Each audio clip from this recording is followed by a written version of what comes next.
Welcome to the Adriana Ostapenko podcast. I'm here with a good friend, Jennifer Champion. We just touched base a couple weeks ago, and Jennifer does a ton of different things, including development. She just recently released a fund with other partners. And she's also been picking up her social media quite a bit lately, and all really cool things I want to kind of touch base on with you. But welcome to the podcast. Thanks for being here. I'm going to pass it off to you and let you introduce yourself, and then I'll dive into some questions for you. Thanks. Yeah, as Adriana said, my name's Jennifer Champion. I started investing in real estate in March of 2020, which was crazy in itself with everything closing down, everyone trying to move home. I thought I should take it as a sign as to not do it, but I'm glad I pushed through. So we ended up buying a duplex was our first purchase across the other side of Canada in New Brunswick. I'm from Victoria, BC. Followed by that, we got into fourplexes. And then from there, we eventually got into building and we built our first purpose-built rental duplex locally here, which then pushed us into larger development. So currently we have a 9-unit townhouse development that's under construction. We are doing 2 single-family spec houses. And then in the future, we have 46 and 71 townhouse development.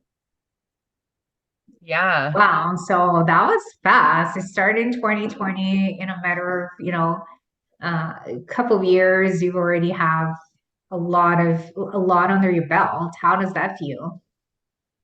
It feels exactly how it should be. It has definitely been a roller coaster of, emotions, stress, growth, everything basically. I come from an entrepreneurial background. I opened my own nail salon when I was 21 and then grew that into a distribution company. We sold product worldwide. COVID then sort of shut that down.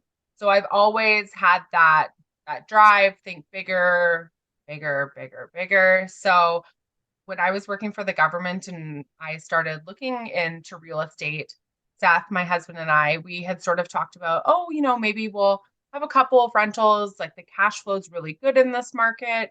And maybe on the side, we'll like build a house or two a year for ourselves, and quickly surrounding myself with people who were thinking much larger. It just drove me to just keep pushing. And yeah, just surrounding myself with those people who were the yes people and not the, oh, isn't that scary? Doesn't that make you nervous? And getting away from that mindset, it just accelerated our growth.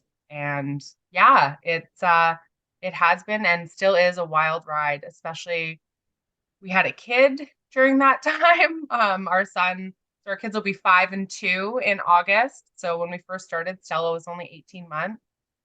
Yeah, so I grew a baby and had a child on top of all of that, which is crazy, but it's been a really fun experience to show our kids a different way of life, for sure.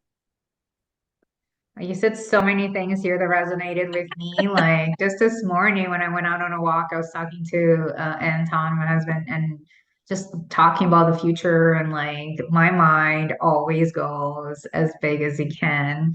And he started bringing up some points like, what about this? And what about, I'm like, no, I kind of want to hear a lot of yeses right now. Like I need to hear a lot of yeses. Um, Especially when deep down inside, like you can tell the difference when it's a yes in that direction. And the thing is, you don't know how it's going to turn out. You don't know all the details, you don't know the specifics, you don't know kind of like how it's going to get there. So I was just also, when I was talking on Friday, I said a lot of people use that SMART goal setting, and I don't really agree with that. I'm like, that doesn't work for me, because the moment I start getting really specific about how I think I'm going to get somewhere, it creates a lot of resistance because I don't know. And I can't know from where I'm standing right now. So it is like a lot of belief and trust that it's all, gonna work out. And it does. Absolutely. I think SMART goals got me to a certain point. I've definitely always been a goal-oriented person. So, Seth leaving his government job, it was very specific. We had a spreadsheet. It's like, okay, we need this amount of money in cash flow in order for him to leave and us not to feel it, right?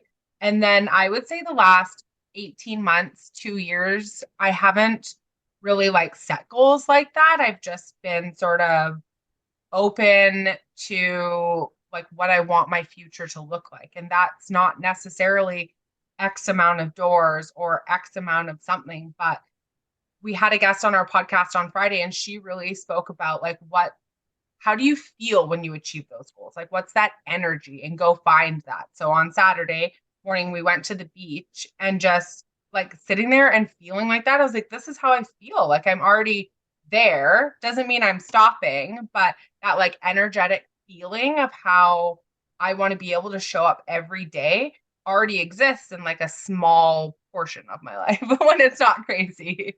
But it's a So, like different way of looking at goals, right? When people are like, oh, how many doors, how much this, how much that? I'm like, that'll all come. I have no doubt about that, just because of what's already happened in the last 3 years. But yeah, definitely just, listening to whatever you would like to call it more often, the universe, this, that. Yeah. I also feel like it's a valuable tool for people that don't know how to set goals, right? Like, because I think I started there too. I needed some structure. I didn't know how to do it. So it offers you a structure on how to set goals. I modify it slightly, but that's how like it gets you going. Or same thing with like any other habits. When I started meditating, I didn't fully know how to do it. So it was helpful to have a structure around it.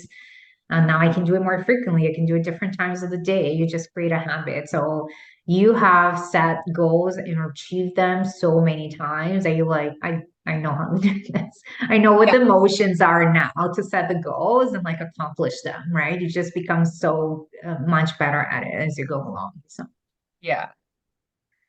very cool. So tell me some of the um, biggest challenge you have faced in the development world, like recently, your biggest learning. I would say the biggest challenge. So right now we currently have 13 builds under construction, and that was never ever the plan or hope. So the largest the largest hurdle with whatever municipality we're building in is the planning department and permitting. We've had a few projects. I think we're going on 2 years right now for a development permit where we're doing the single family spec homes. We were told a 7 week turnaround on a building permit, which is, just to build a house. That's it. It was 7 months instead of that. So it just severely throws off your finances for one, because you're holding that property for a lot longer, as well as trying to manage your stress levels. We never wanted or hoped to be building 13 all at the same time, right? So that's a lot of stress on Seth, who's on site. Yeah, just not being able to plan. You have a plan and then it keeps getting pushed back, and then it's hard on your trades too, who you're trying to give as much notice to, but they're just sort of floating target dates. How do you mitigate that? Yeah. uh, Knowing that it'll happen when it happens. And I think our numbers, they're not so tight. It's not, we're not getting into something and making, say, like $25,000. We would never enter into a deal like that. So just, I don't know about mitigating, because unfortunately, even, you have really great relationships with the district. It just comes down to staff. So there's not really anything you can do to speed that up. But I find like to mitigate my stress through that is just going back to the numbers and making sure that, your deal still works, right? That makes sense. And I also remember very early on in my journey, I used to receive offerings from a big development company, and their timelines were always very flexible, like somewhere between 2 and 5 years. Okay. Yeah. Gives you a lot of flexibility because to your point, there's so much that's out of your control. So I think setting clear expectations to, on the financing side and investors to know that, hey, this is a moving target. We'll keep you posted, but it could take anywhere between here and here.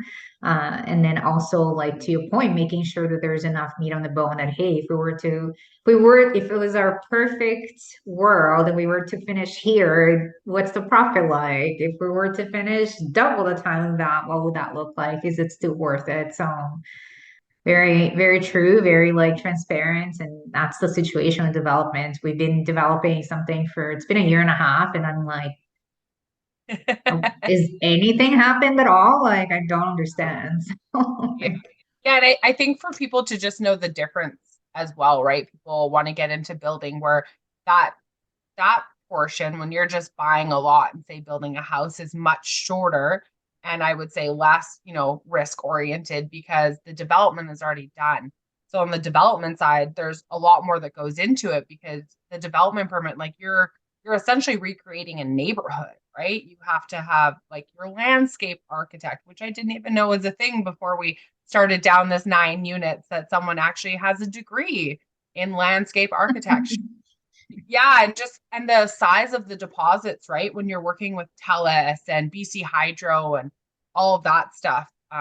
Yeah, development, it can add up very, You very have to quickly. bring service so often, right? Like Yep. city service, like internet, like you have to bring all these things to where you are.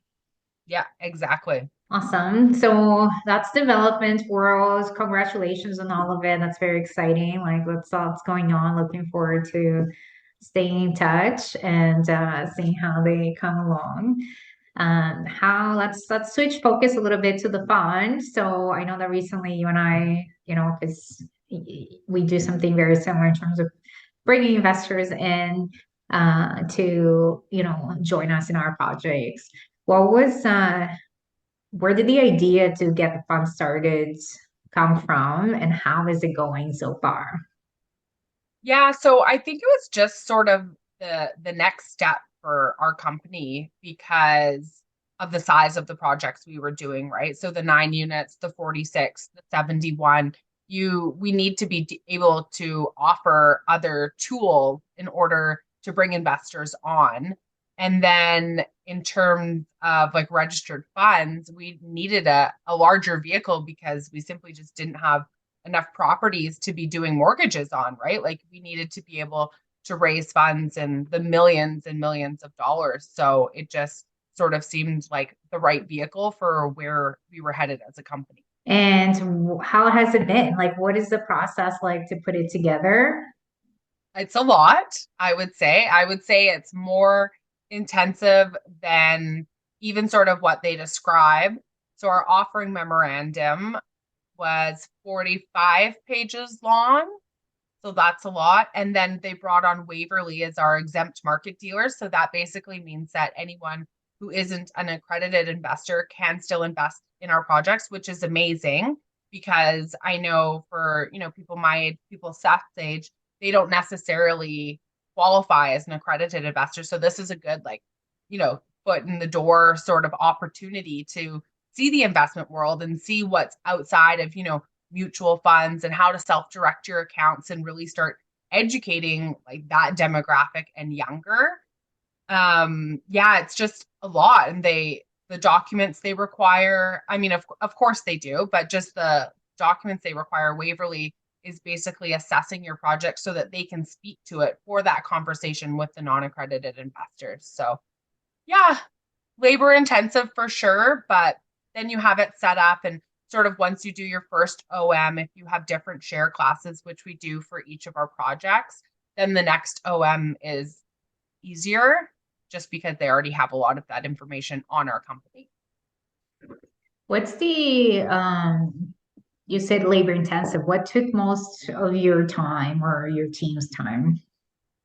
I think just reviewing documents, right? I mean, you have a legal team, but you do still want to ensure that the process, what's happening, what's required from us, taxes, who's going to file T5s, just all those sorts of things and like the inner workings of what's happening. So we used Axiom Advisors, which has been really good. They actually basically give you a dedicated, I wouldn't call her admin, but an assistant who sort of bridges that gap between your investors and between Olympia Trust. So she has a direct line into Olympia. So when your investors have questions or need help getting accounts set up, all that sort of stuff, they do that for you, which has been really Amazing. But do they also bring investors in for you? They do. So they have, I believe they had a list of 100 they show it to. I can't remember exactly that process.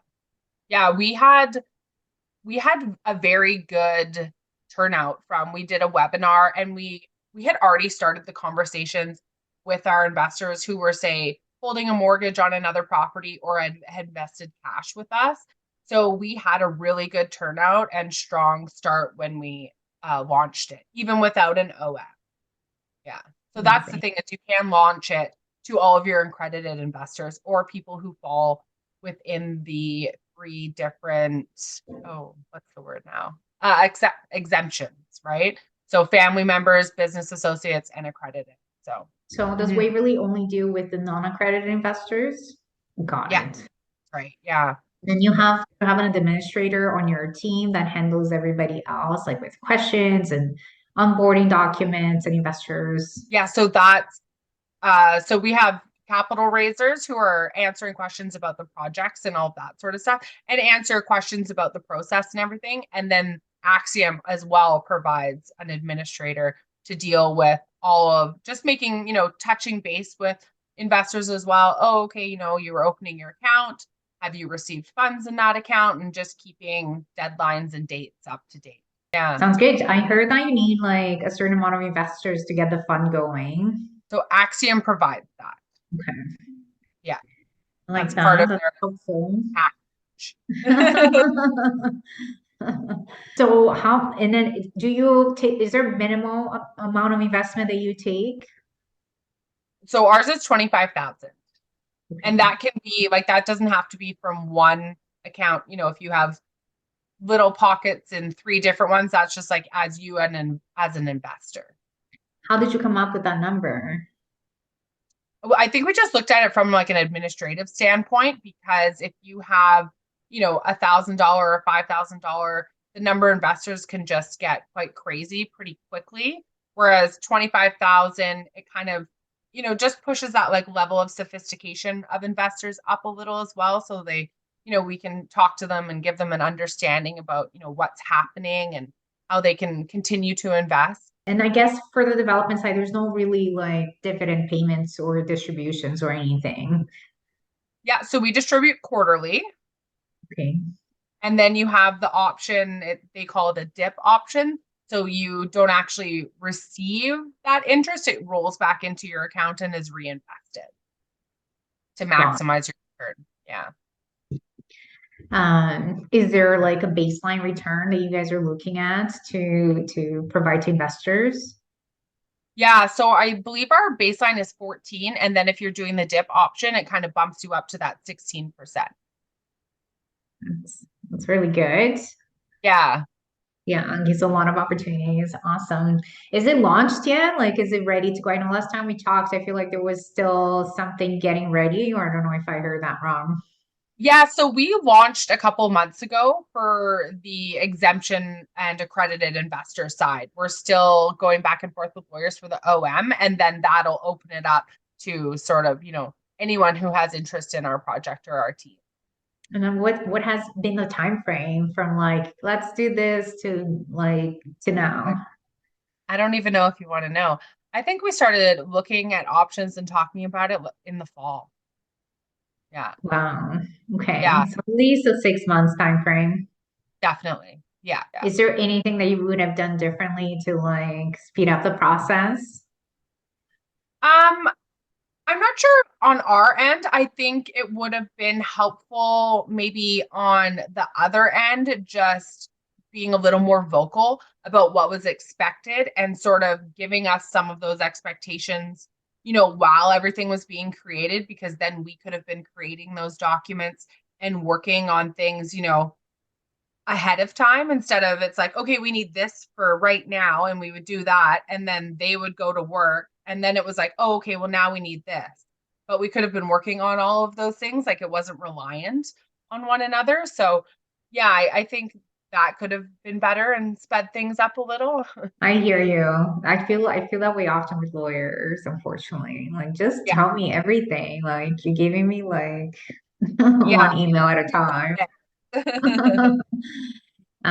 Amazing. Congratulations on that. Wishing you a lot and a lot of success. A lot that you needed. You already have lots, but even more Yeah. on growing your funds and being able to complete these wonderful projects, add new ones on there. It's definitely exciting to be able to open up and have more like 'cause I feel it. We're moving that direction as well. So looking forward to Yeah. that. And then the other topic I want to touch base on with you is your social media. I know, so you and I have touched base a couple of times around that. I know you've just really committed to picking it up fairly recent. To me, feels like it's been fairly recent. I don't know how long you've been like building it up, and I'd love to hear a little bit about what was your decision to what pushed you in that direction and how has it been going when you have the challenges and things you've learned around it.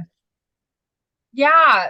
So I had always had a business Instagram account and I would post everything on there that we were doing because it like disassociated it from me. So I would talk about everything. I still wouldn't be in the videos and you wouldn't hear my voice. It was basically just pictures of our project. And then I had one conversation at a mastermind and basically asked, like, how did you get so comfortable with doing this? And it's all on your personal and people only see your face. And, were you ever concerned about what people would think? And he basically said, do your friends pay your bill? I was like, no, they don't. He's like, so why do you care what they think? He's like, the people watching your account want to know you. They don't want to see your project. They're going to invest with you. They want to do business with you. It's you. Like you need to be more vocal about what you're doing. And basically, he was like, if I went on your Instagram right now, could I tell all the things you were doing? I was like, no, I think you would see that I'm married and have two kids. And that's about that. And he's like, change that. I'm like, okay. And I basically just yeah, I just stopped caring. And which is interesting because like as a person, I've never like cared what other people thought I was doing. But for some reason, like jumping on social media and having all of these eyes and it's like, what would so and so think? And I don't know why I let it think about it. I still find it super awkward talking to yourself and Instagram cuts you off and then you have to add captions and this and that. I'm like, for the love of God, there has to be an easier way, but oh well.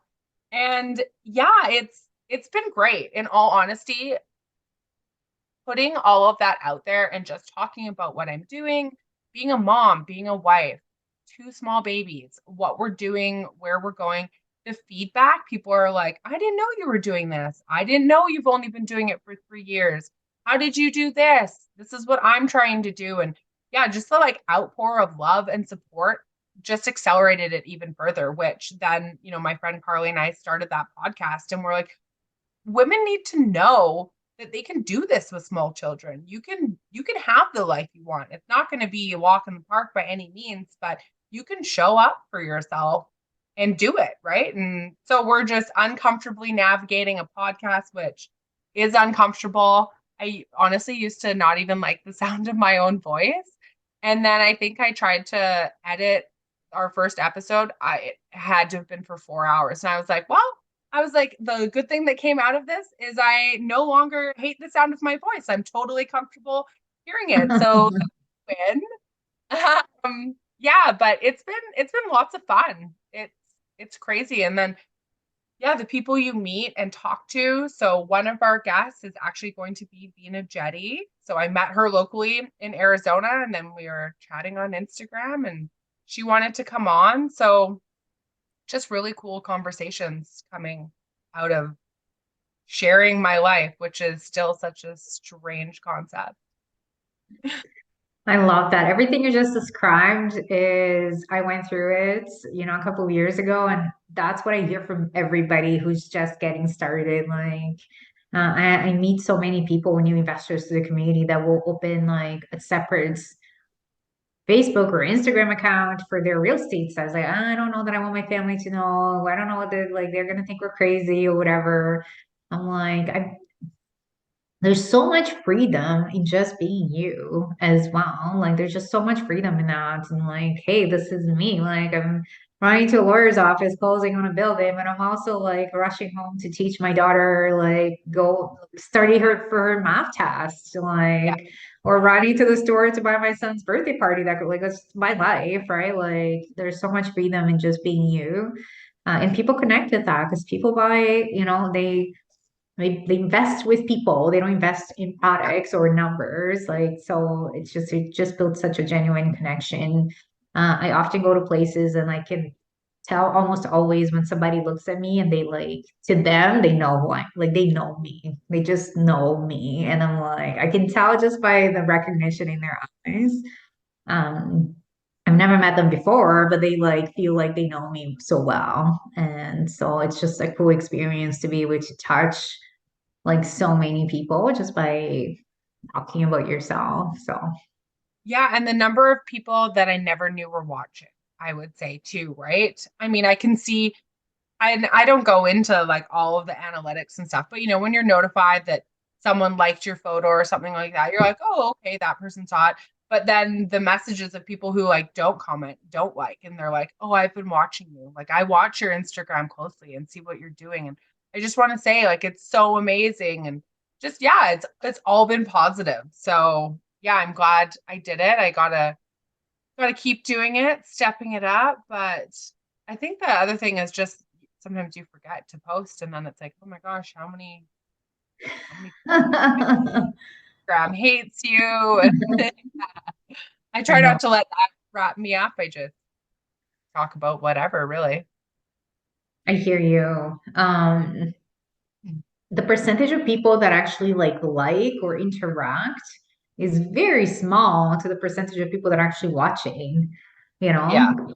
So, there's way more than that, than beyond the people that are commenting or giving you hearts and likes and laughs and stuff. So, the other thing you said about like impacting women, a friend of mine and I went to a fund conference in Miami last week. There were like 2,500 people there. So a large crowd. And I would say like the very, very minority were women. And they also had an award ceremony where they were recognizing people that had opened the fund through their program and like had reached certain milestones. Um, and again, like the majority of people up on stage were men. And as it got higher and higher on the amount of money raised, there were less and less women. So it just a desire to just represent what women can do and what they are doing. A little harder to talk about. They feel it's a little harder for them to talk about themselves or to share the things that they do. There's an automatic like, it's bragging or I shouldn't say anything. I don't even know why we do it. It's so preconditioned. So I just started to voice it out a bit more too. I'm like, this is how much money I made at some point, or this is like, yeah, just because it sets an example and a tone to like, hey, there are women that are very successful out there, are doing big things, are in real estate. It's possible to have kids, yeah. and still live the lifestyle that you want and do all the things that you desire. So I love that message. I feel the same. Every woman that saw us in that conference would come over and be like, oh my gosh, another woman here. Let's connect. So Yeah. looking forward to growing that community more and more. Well, I'm sure you've had the experience as well. I know for when I go to like a mastermind or a meetup or any sort of thing, it always, where's your husband? Where my husband's at home with our children. And if my husband was leading this force, there would be no business. Oh, I'm like, yes, yeah. Which, and not to like discredit him by any means, but we are perfectly aligned because I am the driving force and he is a great support. He doesn't want to be in that limelight, and that's great. Whereas like I could take it or leave it, right? But I want to chase my dreams. I want to go after what I want. So I didn't want to marry that. I don't want to go head to head with someone and then have a nanny or someone raise our kids. Like that is not what I wanted. So I think I got exactly what I needed. And yeah, hopefully one day there aren't those questions, but I don't know. It's a tough one.